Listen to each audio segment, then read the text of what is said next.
Good morning and welcome to NYSE TV Live. I'm Kristen Scholler here in studio at the Stock Exchange. Well, stocks are setting up for decent gains on this Wednesday. The major indexes up more than 1% pre-market, and it comes after what was a bit of a mixed session on Tuesday following a producer price index that did come in lighter than expected.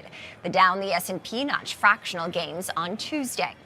Well, investors are digesting the latest consumer price index data out this morning, and we'll have more on that in just a moment.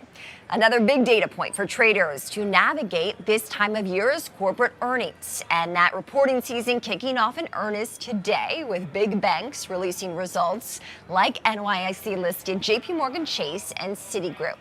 Let's take a look at what's on tap in today's show.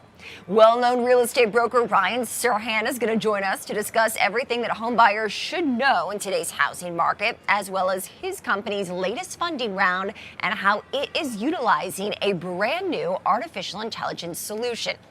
Plus, the start of a new year signals new excitement surrounding potential IPOs. Avery Marquez, Assistant Portfolio Manager at Renaissance Capital, will join me to discuss how much activity is expected in the IPO market this year. And NYSE-listed Pitney Bowes is going to ring the opening bell to celebrate its 75th listing anniversary. The company's CEO, Lance Rosenzweig, is going to join my colleague, Trinity Chavez, to talk about why this milestone is important for the company. All right, back to some market-moving news. We mentioned earnings earlier, and that season kicking off with the financial sector as usual. NYSE-listed banking giants JP Chase, Goldman Sachs, Citigroup, Wells Fargo, among companies to report better than expected results. And we see that playing out, that enthusiasm playing out in the stock market pre-market. Investors also got their hands this morning on the latest inflation data that arrived just about 30 minutes ago.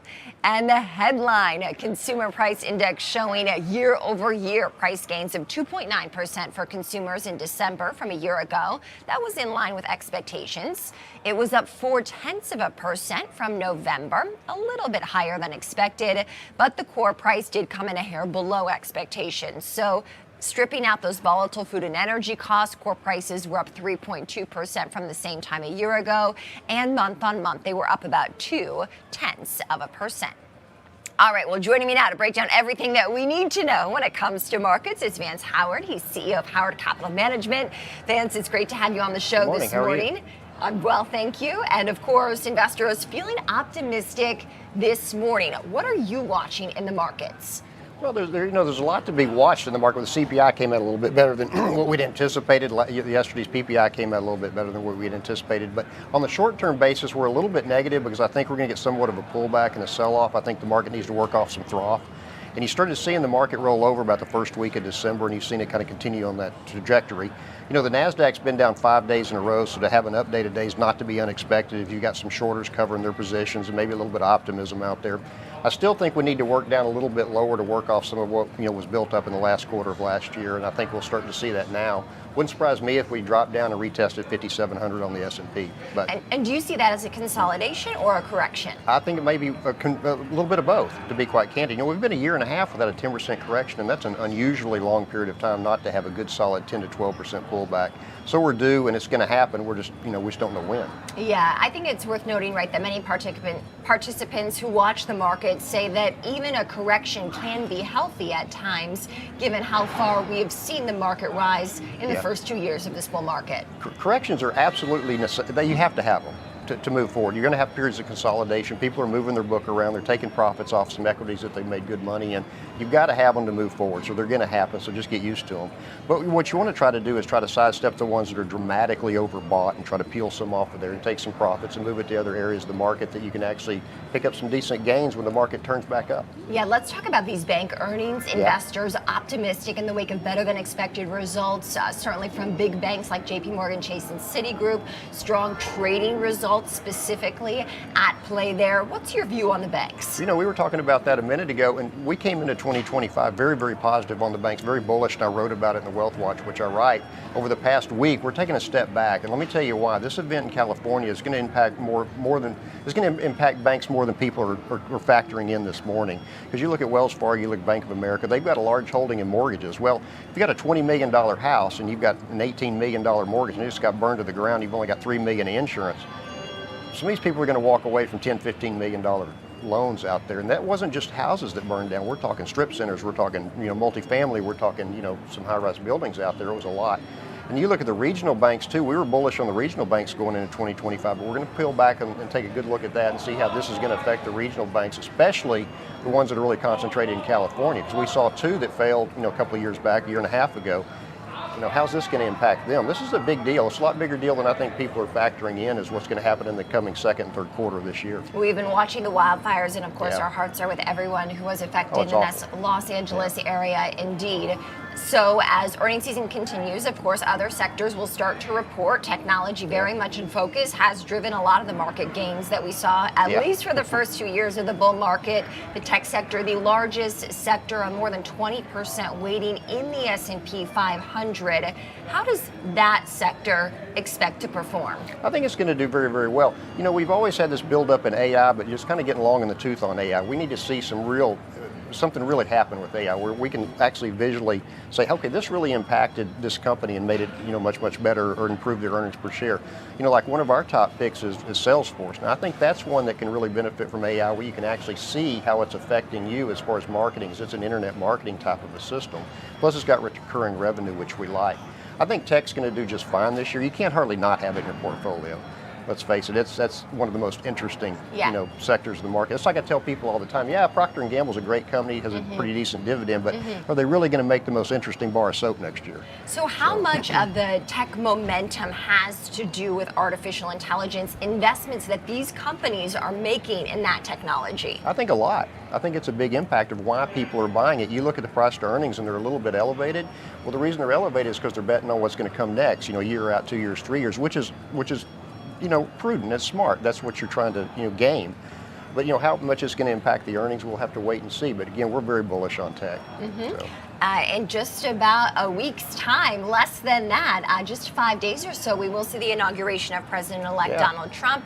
Does your portfolio positioning change with the new administration, with new goals coming in? To some degree, yes, because if they take off a lot of regulation, that's going to take off not only from large companies, mid companies, but also the mom and pops, the 1, 2, 3 person, plumbing company out there, and that's going to make an impact on them being able to have additional income inside of their coffers too that they can spend as far as the retail and spending is going, which will increase the value of the market also. But I think it's going to be net a positive. Doge, I think, is really interesting. If they can actually reduce some of the overhead that we have in the federal government, that's going to be an impact too. Vance Howard, CEO of Howard Capital Management. Vance, thank you so much for joining in person. Yeah, thank you. It's great to have you. All right, well, up next, well-known real estate broker Ryan Serhant is going to join us to dive into all of the latest moves in the housing market and talk about what he plans to do after his company's latest funding round. Stay with us.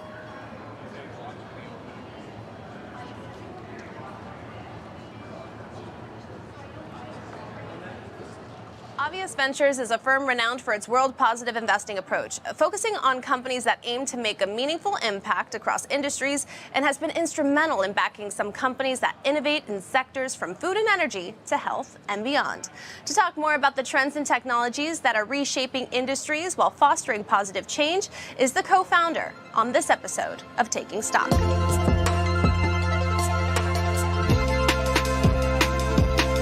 So I do want to talk to you about your world positive approach. Talk to me about this concept, the motivation behind starting it, and what it really means. We started Obvious 10 years ago, and we started with this contrarian idea that the biggest companies of our time would be companies solving humanity's toughest problems. So think about the climate crisis, chronic disease, income inequality. We want to use venture capital to fund breakthrough technologies to improve and solve those problems, to make every American's life better.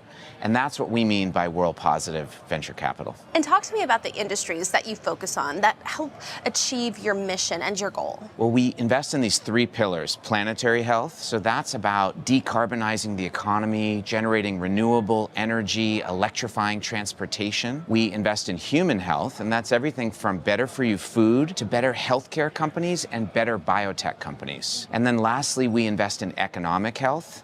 And that's really about helping people find and do their best work. How do we help Americans get better jobs, get better trained? And across these 3 sectors, what are the biggest trends you're noticing right now? And how do you identify which companies you want to invest in? Well, there's one trend that spans all 3 of those pillars, and it goes by 2 letters, AI. I suspect this has come up in other conversations, but we're seeing AI as a major technology disruptor, and in particular for us in planetary health and human health.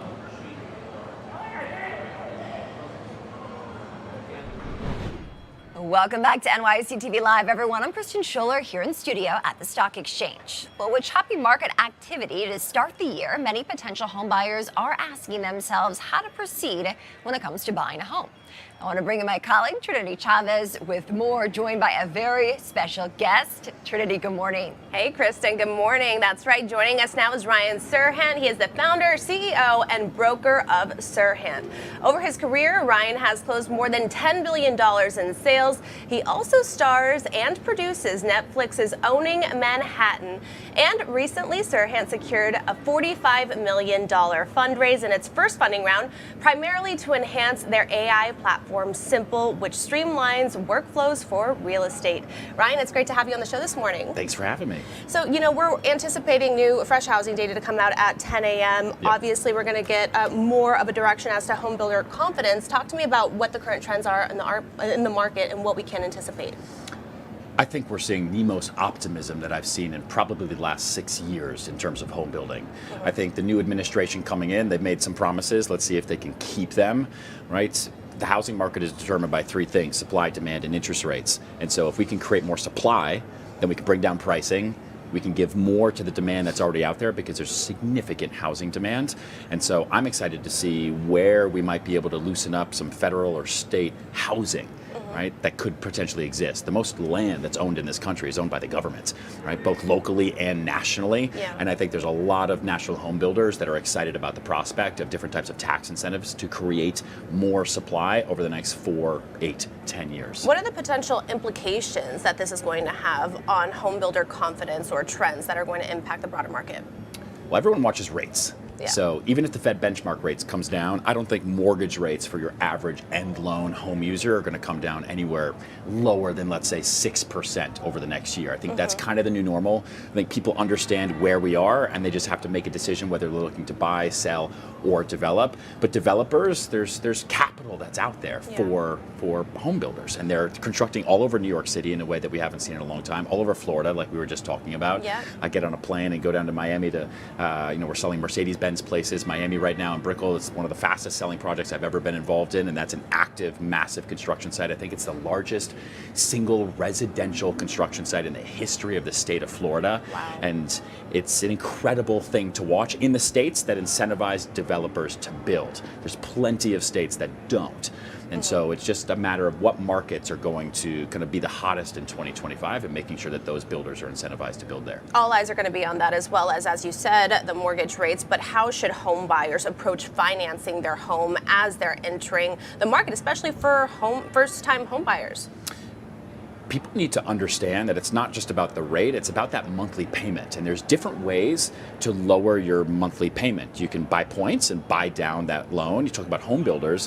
One of the incentives that we're using with a lot of our developers, both in New York, South Florida, the Carolinas, is doing point buy downs, so rate buy downs for new purchasers that come in who say, listen, I'm fine with the price, but I can't afford that monthly payment. We say, great, we'll buy down the price. It's all about the net effective price for the developer anyway. And now you're gonna have a lower monthly payment as you go forward. You can live in the home. You won't have to move in 5 years.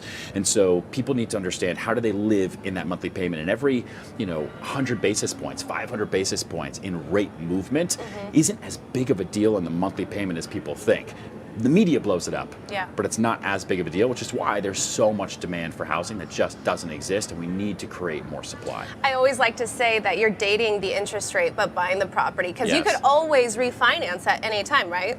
You can always refinance. Yep, there are refinance costs, but because rates are higher now than they've been over the last 15 years, a lot of banks now are kind of locking you in and saying, listen, if rates go down, we'll do a free refi. Work with us, work with Wells, work with JP Morgan Chase, and there's different ways to structure those deals, especially with homeowners too. Remember, there's also tax buy downs you can do. There's furniture that you can have included in a deal, and then you think about what it would cost to furnish that new home. That affects your monthly payment as well, as you think about your all-in cash cash outlay. But also you can negotiate concessions, especially when dealing with new development. You know, I think in New York it's something around 20% that you can negotiate into your deal, and so that could go toward your lawyer closing cost fees. All of that adds up. You need to tell me where I can get 20% off anything in New York City right now. That sounds pretty incredible. None of my developers are doing 20% off right now, but there are concessions that you can do. If you're buying a new construction in New York City, you're factoring in somewhere between 4 and 7% in terms of closing costs, taxes. The more expensive the purchase is, that luxury tax goes from 1% to nearly 4%, right? So you do have a lot of taxes and concessions that you can play with. You have designer credits. We're doing a $20 million deal right now on the Upper West Side.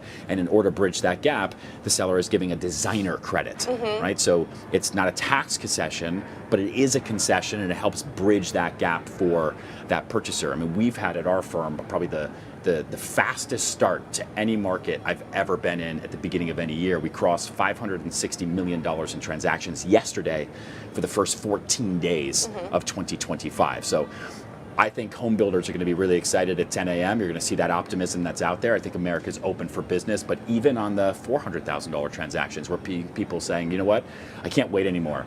Rates are what they are, prices are what they are. I can predict the future.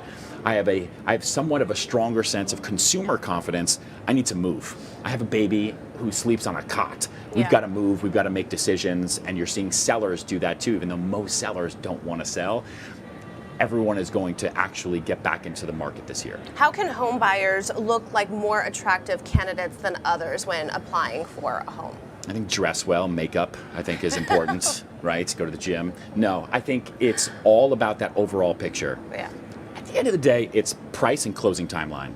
If you have the best price, you can close the fastest without concessions, you're gonna win. No one's gonna care about what you look like or what that letter says or about your family picture, but that entire package does make a difference. You know, we have clients that come to us all the time. They have a higher price, they'll close tomorrow, but then they have concessions, they have rules, there's things about the deal that they want that we just know, you know what, maybe this buyer is gonna be too difficult.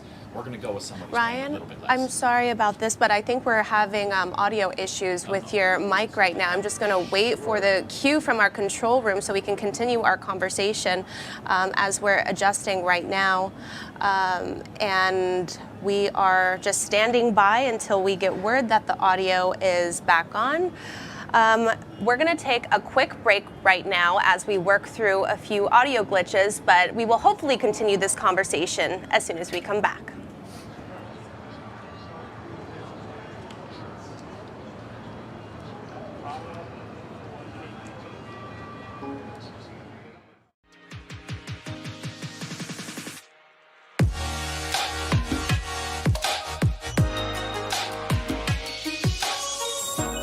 Welcome to Floor Talk. It's great to have you on the show today. It's great to be here, Judy, and it's a real privilege to talk to you. So you are the CEO of Agilent. Yes. Tell me about the company and what you do. We're the people behind the scenes that keep your water safe, your food safe. We advance therapeutics, so we test pharma and biopharmaceutical drugs as they're released. So we're the people behind the scenes keeping the world safe. Now, you held your investor day today at the New York Stock Exchange, and you introduced a new strategy. So tell me about that strategy and what it means for your stakeholders and the industries that you serve. We're becoming more customer-first strategy, so it's a customer-led strategy led with our markets. So our three main markets are pharma, biopharma, clinical and diagnostics and applied. So we're really leading with our markets and seeing how we can bring more solutions to our customers and faster innovation across these markets. So we're really excited about it, and we've also launched a transformation in the company called Ignite. And that's really to help with our customers, making it easier for them to do business with us, for employees, making it easier for employees to work and be more productive, of course, and for customers and our shareholders, of course, to continue our growth. Now, can you share more about these high growth opportunities and the solutions you're providing for them? Yeah, I can share one really good example. So Forever Chemicals, you probably heard of that, PFAS molecules and compounds. We test for that globally, so it's a big emerging business for us. So we are the ones that help testing labs test for these molecules. And to give you a sense of our detection limits on our equipment, think about a drop of water in an Olympic-sized swimming pool. That's the level of detection we can do for these compounds, and it's, of course, moving to different modalities, so we're there to really test for these compounds.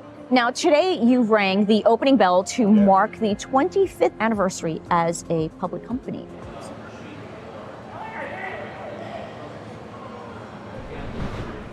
Good morning and welcome back to NYSE TV Live, everyone. I'm Kristen Scholler here in studio.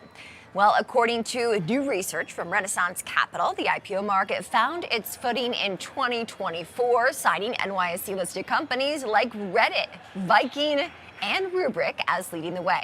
So what is in store for the IPO market this year? Well, joining me now to answer some questions is Avery Marquez, Assistant Portfolio Manager at Renaissance Capital. Avery, thank you so much for joining. And here at the Stock Exchange, we are preparing for Flowco to debut tomorrow. How does that deal look to you? It's great to see a large IPO on the calendar already, this early into January. I'd say typically I'd be surprised to see an energy deal, which is, not a major player in the IPO market, usually. But given, I think expectations of maybe more lenient policy towards oil and natural gas going forward under a new administration, it's probably not as surprising as it would be. Flowco, it's a large company, profitable. It's the type of company that could go public in, even a more challenging market than this. So it's not very surprising to see this on the calendar right now. The company planning to raise $392 million with a valuation of just shy of $2 billion. We'll await that deal here at the New York Stock Exchange. Avery, of course, interest rates have been high. We haven't seen as many deals as we saw when rates were cut to historically low levels at the start of the pandemic 4 years ago. But there does seem to be a pipeline that is building. What is your outlook for the year? Absolutely. As you mentioned, the IPO market really found its footing in 2024. And while deal flow didn't reach, what we'd see in a normal market, the pieces of the puzzle are starting to fall into place. We saw more larger issuers in 2024 than we did the prior year. And we started to see these deals perform consistently well. So there's appetite for new issues again. And that leads us to believe that we're going to see IPO activity normalize in 2025. We're seeing energy right now, but beyond that, I think we're going to see, more healthcare, more consumer, based on what we've seen with public filings so far this year. And in terms of IPO performance, Avery, of course, I know your firm does track how companies fare after they've entered the capital markets. We've seen this bull market now technically more than 2 years old, and certainly expectations are high for the economy and growth this year. How does that factor in? Yeah, the market performance in the prior year, I think it made a lot of investors encouraged about going forward. If we continue to see a strong market, that will definitely encourage new issuers to come to market. We could see, I believe, more tech because of more interest in IPOs, more interest in the market in general.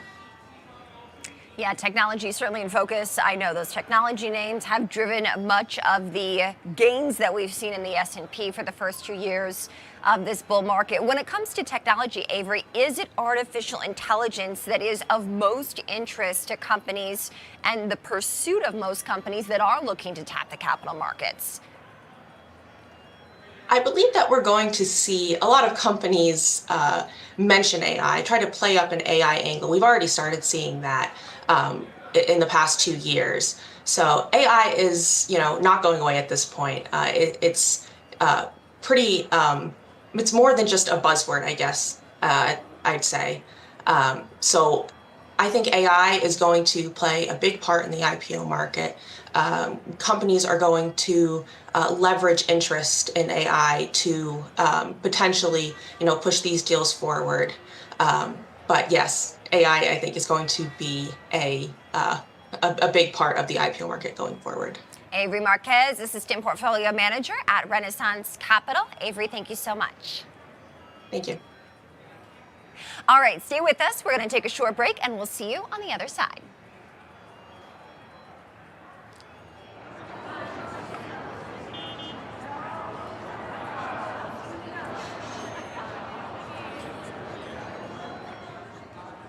On this episode of Taking Stock, we are thrilled to have May Habib join us. She is the CEO and co-founder of Ryder. We're going to be speaking to her about how they are bringing generative AI to large enterprises. Let's get started.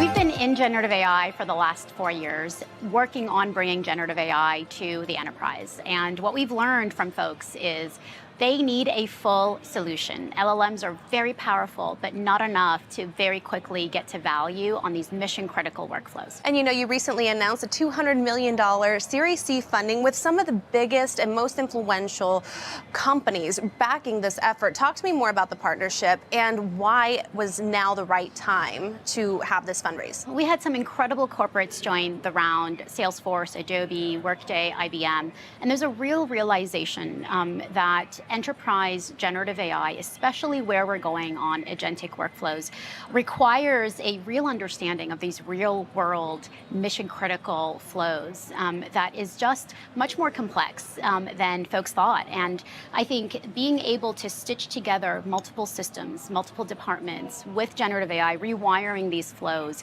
requires really a coalition. And that's what is so exciting about the Series C that we raised. What are your plans for this new funding round? Certainly expand the team, expand our footprint, but invest in this next generation of models, action-oriented models that are capable of autonomous action inside of the enterprise with reliability, consistency, security that enterprises need. Talk to me about how your past experiences have helped shape the ethos of your company today. I grew up in a small family business and learned a lot about the importance of staying really close to the detail.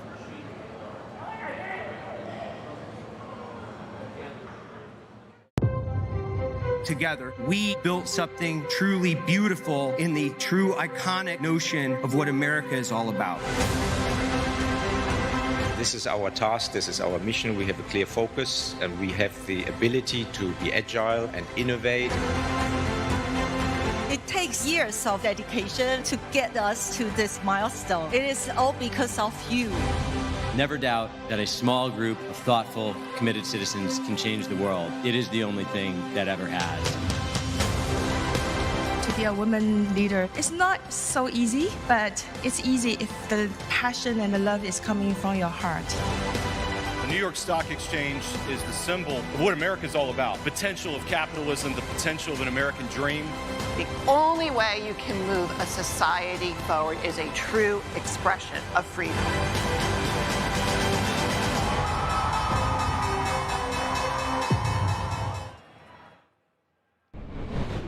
Welcome back to NYSE TV Live, everyone. I'm Kristen Scholler here in studio at the Stock Exchange. And in just a moment, NYSE-listed Pitney Bowes is going to ring the opening bell to celebrate a major milestone.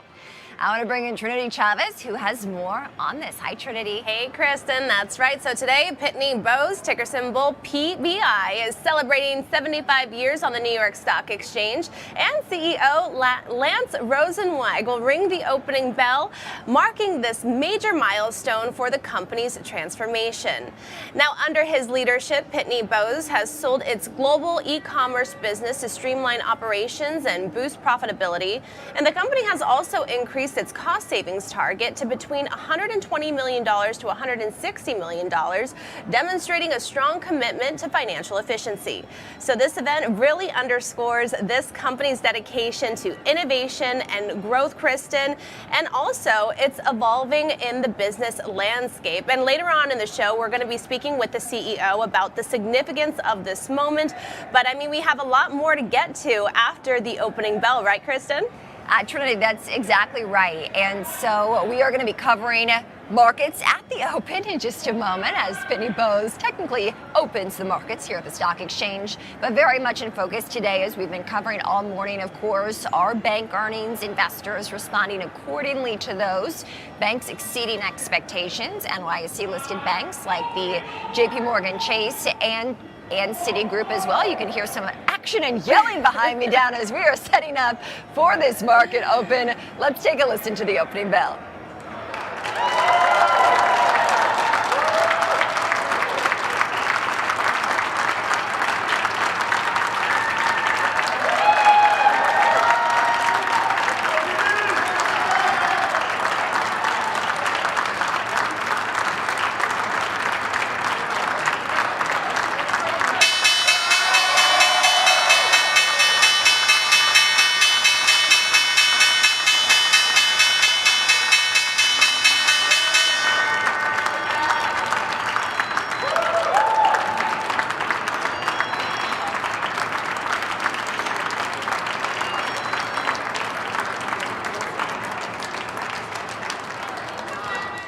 All right, we are off to the races. I just did a check. The major index is opening up more than 1% in today's action, fueled in part by those better than expected bank results from major money center banks out there, many of them NYSE listed. And on top of that, an inflation report that was pretty much in line with expectations.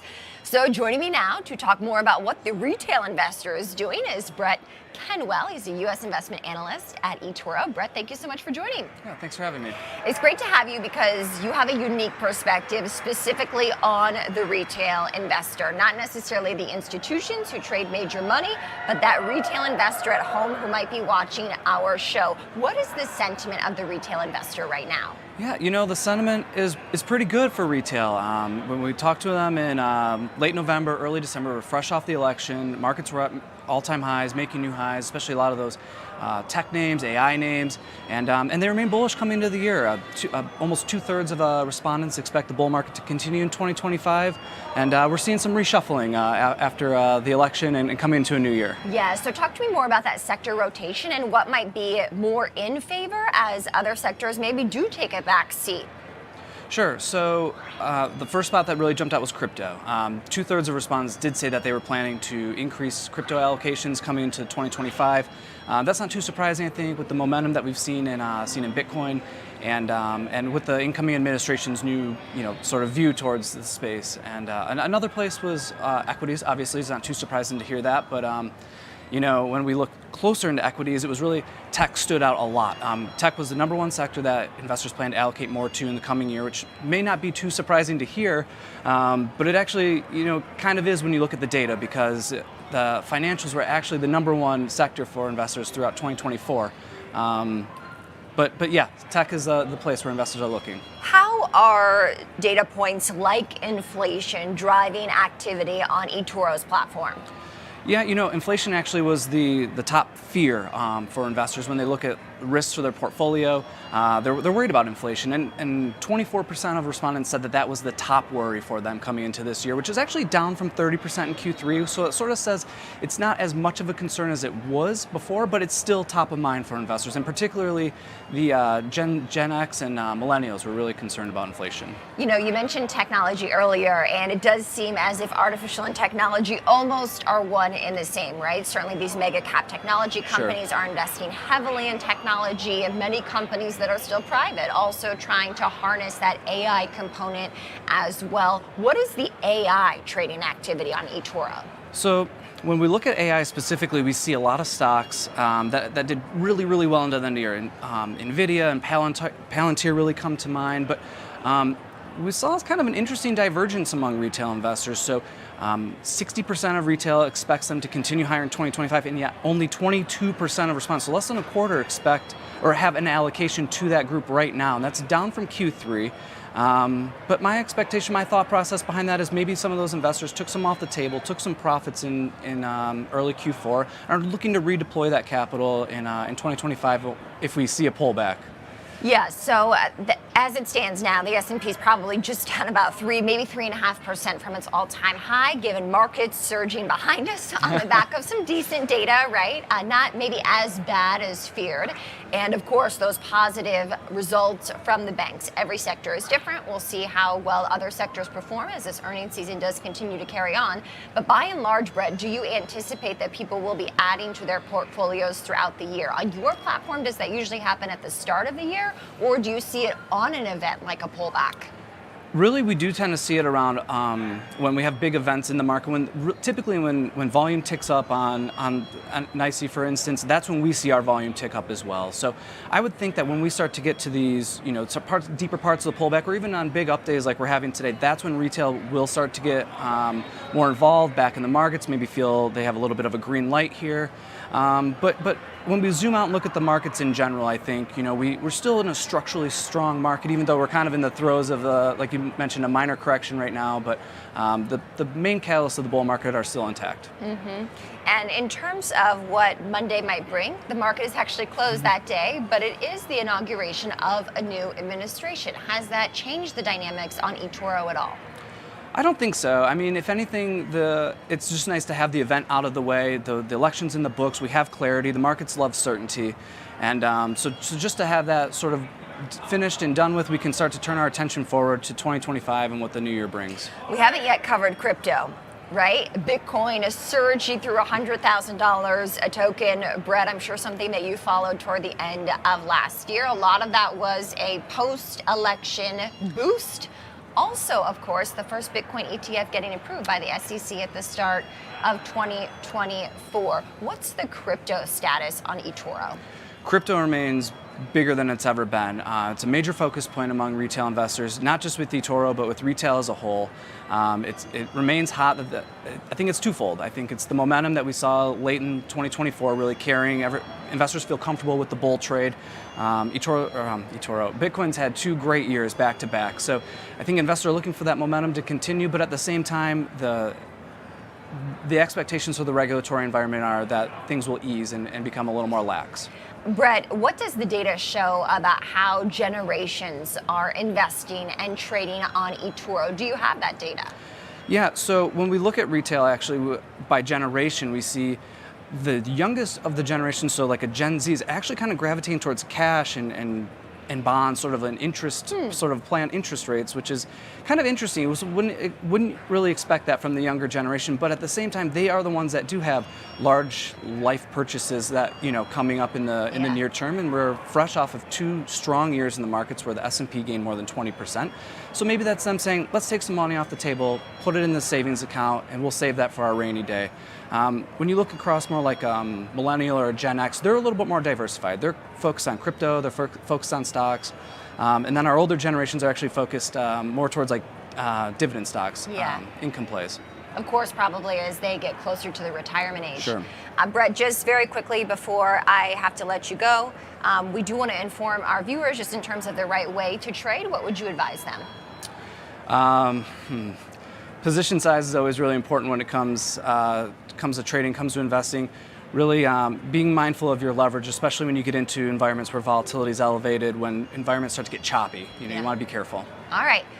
Brett Kenwell joins me here in studio. He's a U.S. investment analyst at eToro. Brett, thank you so much for joining. I know you're going to have a busy few weeks probably following the data amid this earnings season. Absolutely. Yeah, thank you for having me. Joining us from Michigan, Brett, thank you. All right, after the break, an expert is going to join us to talk about what she believes will unfold across these sectors that we are covering here. We'll have more up next.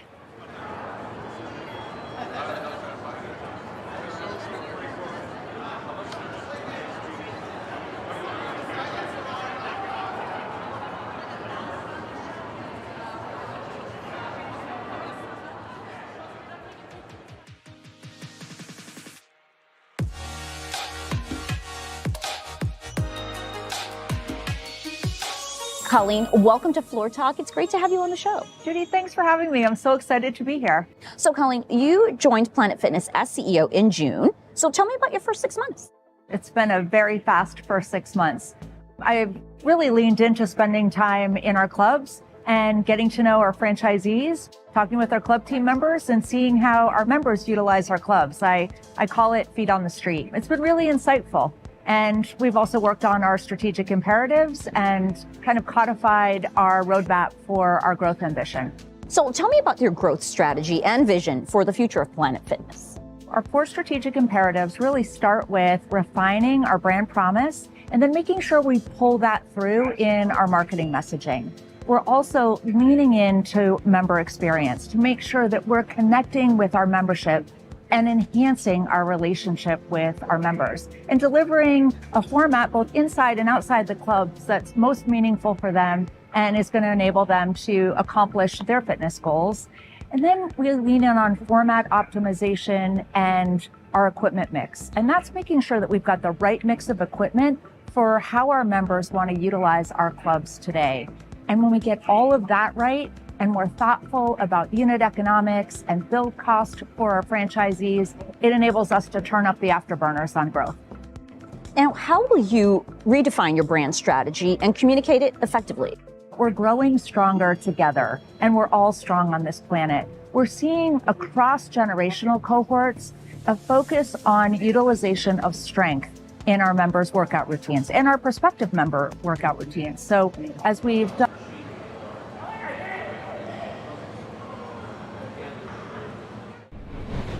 Welcome back to NYSE TV Live, everyone. I'm Kristen Scholler here in studio. Well, the 27th ICR conference, which wraps up today, brings together hundreds of public and private companies, investors, analysts, and members of the media to discuss consumer trends and public company prospects.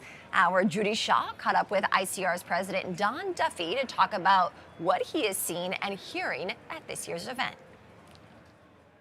You know, I think what happens is it's the start of the year, so a lot of people like to come out and talk about their outlook for the year, potentially preview what happened last year, and I think it's a great time for investors who really start the clock all over again on January 1st.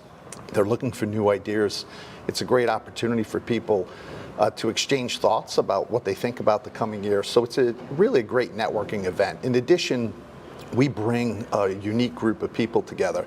We bring all the investment banks, most of the private equity firms, and then management teams from both public and private companies and institutional investors, and of course the media. So it's a great opportunity for people really to get to see everybody in what we call the capital markets ecosystem in the broader consumer and services landscape. So a great way to kick off the year. And what are some of the themes that are coming out of the conference this year?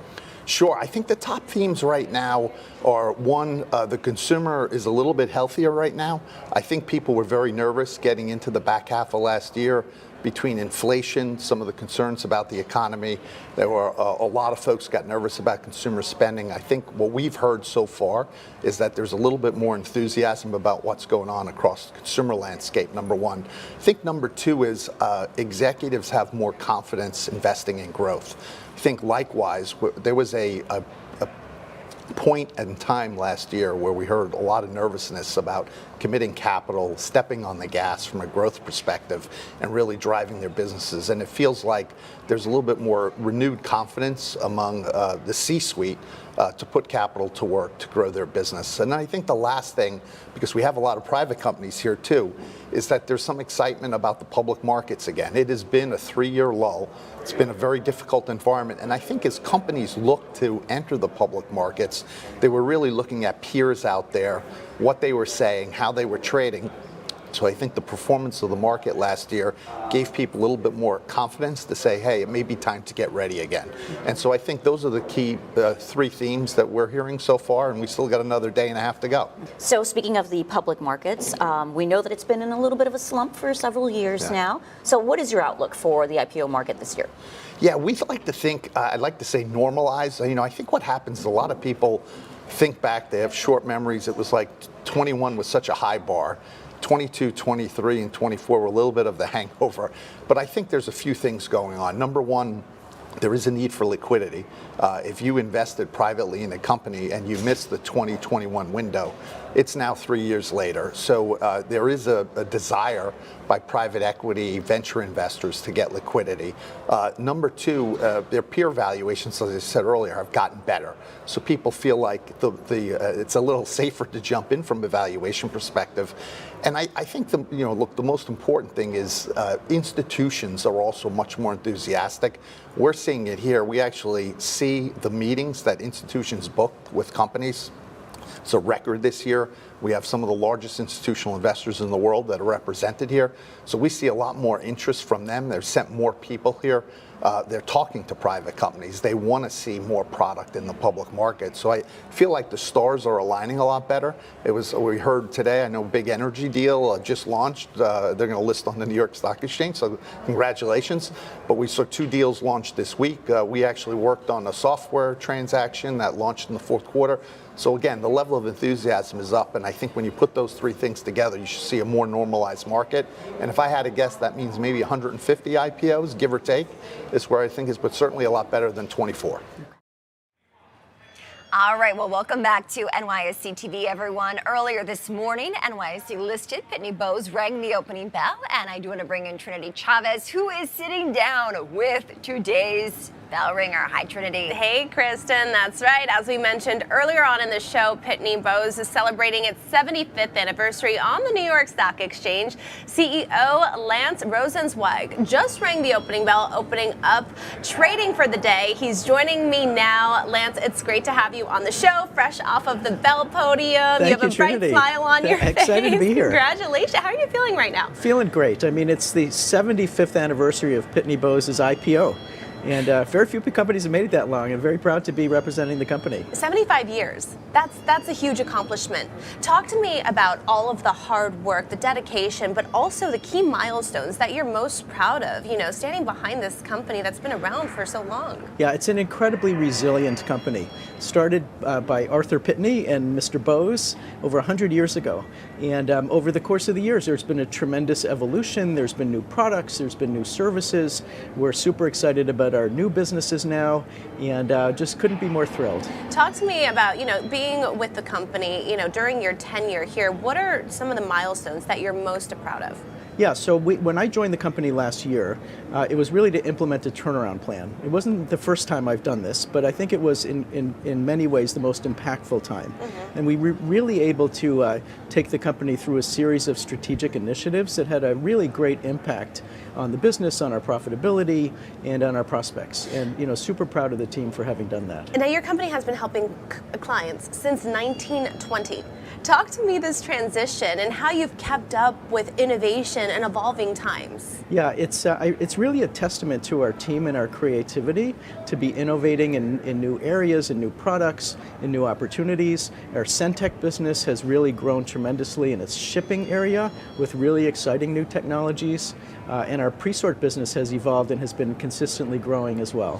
What are some key innovations that we can anticipate from Pitney Bowes as we look ahead to 2025? Yeah, one of the exciting ones is in our shipping world. It's the ability for companies to optimize their packages and to pick the best carrier, the best cost, the quickest delivery, and to manage all of that within a great analytic framework. We have been doing that in the B2B world, and in 2025 we're starting to increasingly do that in the B2C world. And you know, the implementation of AI, Gen AI, obviously we're seeing, you know, even Pitney Bowes start to implement this into more to their business strategy. Talk to me about how you're helping leverage that technology to meet clients' needs. Yeah, it's both cost, and it helps us to save costs in many areas of the company and improve performance with our clients. And we think AI is a very valuable tool and exciting to be innovating with. Who are your clients? Our clients include over 90% of the Fortune 500 and over 500,000 companies around the world. Incredible global company. Any expansion plans? I know that you already have a very, very large footprint, but any more expansion plans? Yeah, we do have a large footprint, and in several areas of the company, we're seeing some really nice growth and expansion. Amazing. Well, thank you so much. It was a pleasure having you on the show today, and it was great to see you on that Bell podium. Thank you, Trinity. Really appreciate it. It was a pleasure having you, Lance. Now coming up, pudgy penguins are making plenty of noise, the digital asset industry. Its CEO is joining us up next to talk more about it.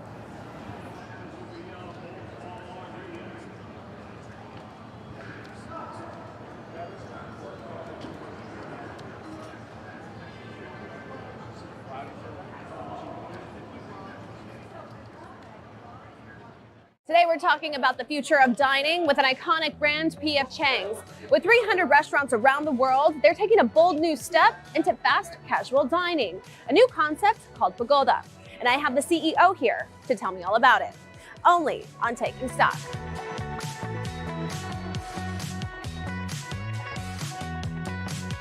Now, obviously your focus is your 300 P.F. Chang's that you have around the world. But talk to me more about this new Pagoda concept. The type of service and food that we serve, which is made from scratch, high quality ingredients, great hospitality, great ambience, that can be used in more use cases, more need states, more occasions, more people more frequently. So the light bulb moment, if there's one, is wait a second, we can do a great job for you on a lunch during the week. And, and it can be very fast, it can be very affordable, it can be very, very abundant, and of course, delicious. We just have to adapt the way we do things, steps of service, abundance, price points, to be able to serve you this way. Now, while you're remaining so agile with this ever-changing landscape in the food and beverage sector, how do you sustain your authenticity? The brand has to know, what they stand for, right? In our case, every day is a celebration. We want to elevate every occasion and make it special to people, right? So if it's day-to-day lunch, we created the concept here in the US that we call express lunch in our bistros, which is lunch in 20 minutes or lunch is on us. It's the same ingredients, same kitchen, same steps of service, just an individual bowl because that's the occasion there. So understand who the brand is, what the brand stands for, and what the consumer, the customer, in our case, the guests, the way they want to live their lives and adapt ourselves.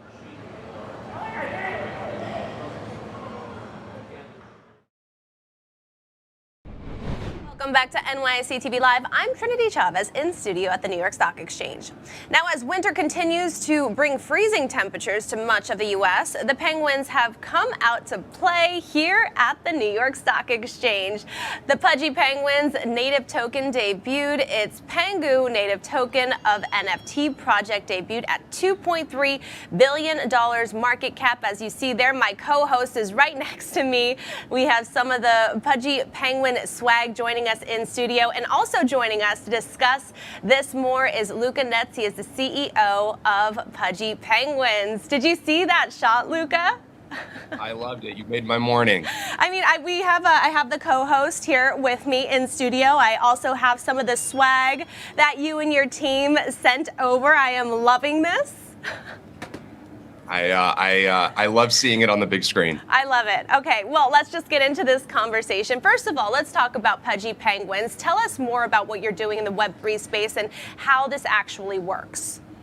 Yeah, so Pudgy Penguins is a cultural phenomenon that is onboarding people on-chain into the industry via the love of IP. And so this idea that people love IP, they love characters, and it is a non-intimidating and non-taboo way to ultimately bring people into crypto that I think is familiar and that people understand. Today, we're getting about 300 million views a day on social. We're selling hundreds of thousands of toys and products every single month. And we are the most beloved and relevant crypto character that has come out of the industry over the last couple of years. And growing on the Solana chain, why choose to build off of Solana? I think Solana has proven itself to be the consumer chain, to be the chain today that is onboarding the next wave of users.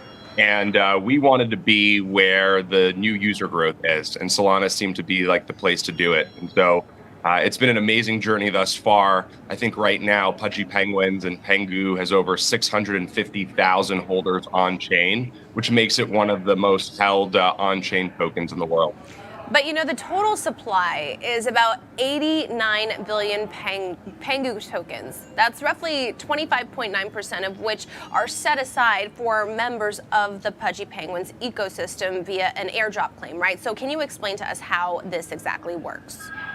Yeah, so we gave about 50% of the token supply to the people. Ultimately, the Pudgy Penguin brand and the Pudgy Penguin character has always been for the people, by the people.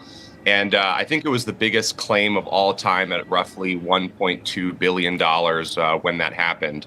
And so it is all about distribution and getting people aligned. And ultimately, I think what Pengu looks to solve is the access and the democratization of access, you know, for these assets for us.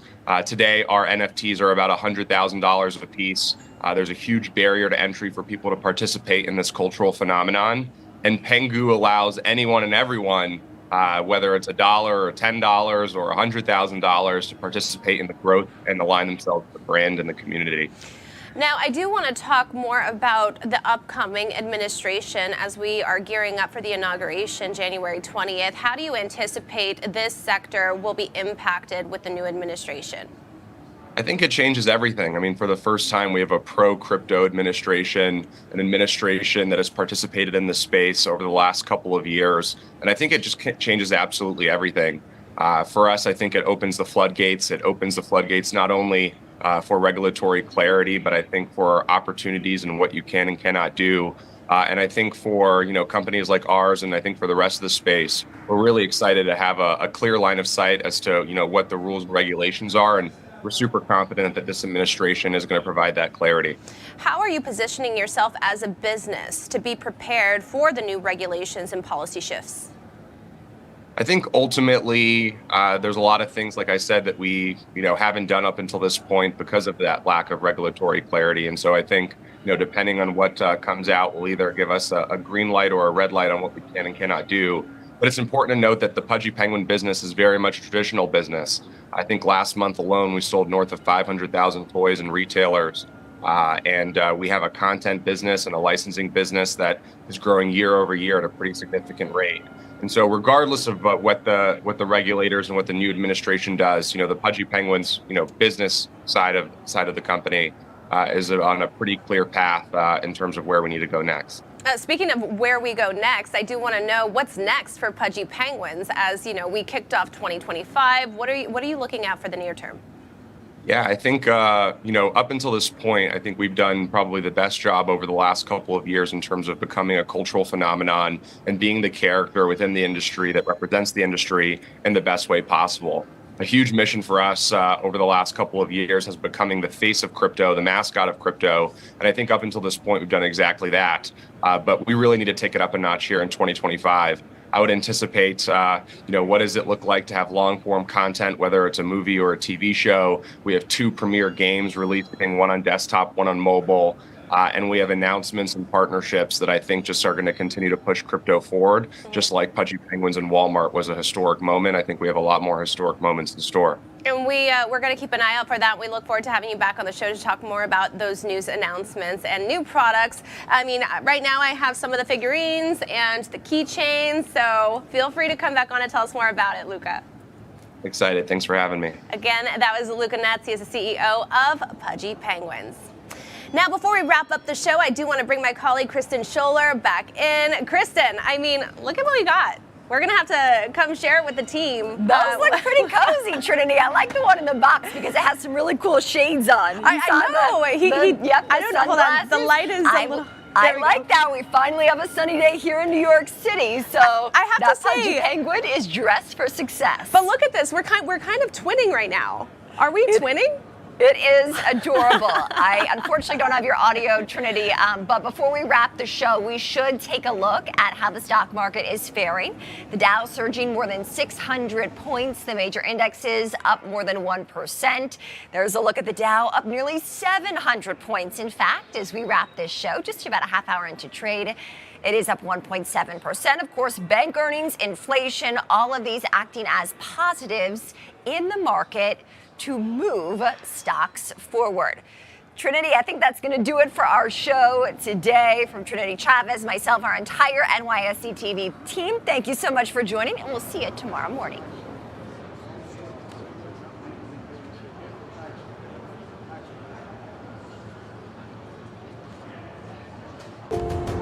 Thank you for being innovators in the market. Thank you for all you do every day to show the world what best in class truly means. We are incredibly proud to join the ranks of other highly successful companies who partnered with this legendary institution. What a time to be here. I am so proud of what we're doing. This is a huge milestone for our business. There's a lot of people responsible for getting to where we are today. We have a role to play in bridging the gaps that exist today between us. Not many people get to do something big in this world, and we get to do something truly special. This is such a wonderful place to both look back and look forward. I'm so optimistic about what lies ahead. It has been a privilege to be with you.